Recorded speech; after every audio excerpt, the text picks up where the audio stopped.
Hi, my name's Corey. I'm a learning consultant with Pearson, and I work with the University of Dayton.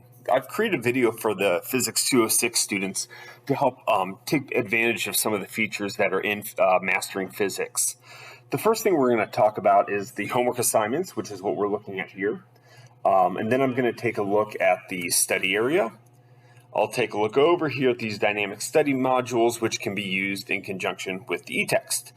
All of the homeworks that are in here right now, chapters 8 through 13, are the same exact homeworks that you are doing in class.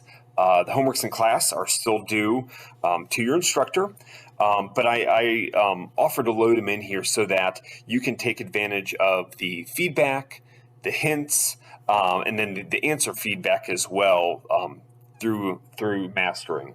So let me open one of these just so you can have a look. Any problem that you see in here that says enhance with hints and feedback are going to have extra support throughout the problem to help you better understand the question, and also if you're having trouble with it, to give you some feedback and hints to correct. So let me open up one of these. And so you'll see the problem. This is from chapter 8. This is number 3 in the book, the same one that you have assigned for chapter 8. You'll read the problem, and then we've chunked it into 3 parts for you. If you, I recommend trying, if you know what the answer is here, you can plug it in and submit. If you aren't sure, you can view available hints, and it'll walk you through how to approach the problem. Right. And so each of these are specific to the problem. And then also, if you put in an answer that's incorrect, if it's one of the common misconceptions that are that have been seen in chapter 8, problem 3, then you'll get feedback specific to that answer. So something really simple, if it's -2 times 2 and you put in 4, it'll remind you about, a negative times a positive is a negative number. So let me back up to our course home again. And so, the idea is that those homework assignments will give you extra feedback and support throughout, and hopefully will help you get a better understanding. And if you're struggling, hopefully you'll know why. The next thing I'll talk about is the study area. And so that's going to launch into a pop-up window, so make sure you have your pop-ups turned off. We have all of our different features outlined in here. So we have practice tests for each chapter. We have MCAT prep quizzes. We have conceptual videos, quantitative videos, video tutors, and then we have our Professor Anderson's video lectures. But I would recommend, if you're looking for extra resources, is to go into study by chapter. Go into the chapter that you are studying. You'll find a practice test for chapter 8. You can link right out to the EText, and then also all of those videos related to dynamics are all right here for you. Okay. I'm going to go back to our course home.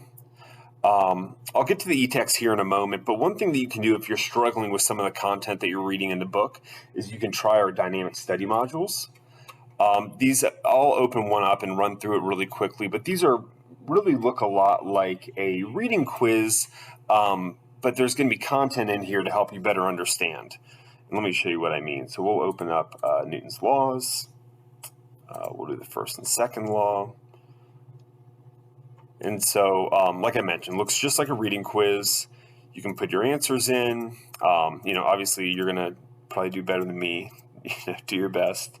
You can select 2 answers like that.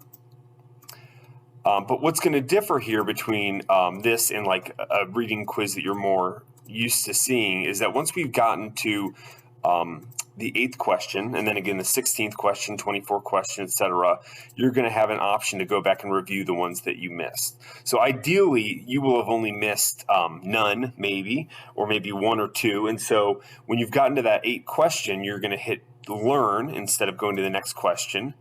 And we've pulled all of the questions you missed for you to review. So reread the question, figure out what the correct answer is, and then you have information down here that's going to help you understand why. This question gets thrown back into the module, and you're going to have to get it right eventually. But if this is used in conjunction with reading, it's a pretty powerful tool and can really help reinforce what you've been learning about. Again, none of this is being graded in mastering. These are assignments that are built to help better support you in your learning.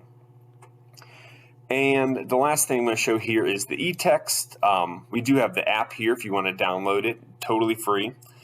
I'm going to open this up, and if you're familiar with the EText, you can close out this video and go try out the homework, but I just want to make sure some of the basic features you're familiar with. All right, so as we kind of look down this left-hand side, the book will read to you. I'm not sure if you could hear that or not. You actually probably couldn't, but it was reading to me. We have a notebook here, so anytime that you highlight something or if you take a note, right, so we add a note here, so I can maybe tell myself that's an exam question. Anytime you take notes or highlights in the book, it's going to come over here to the notebook, and so that's a good way to review information later. You can search, you can change the font size, things like that. Hopefully this is helpful. Please reach out to your instructor if you have any questions. Pass along any feedback to me. We're always happy to help and looking for ways to help you find more success in your course. Have a wonderful semester, and thanks for watching.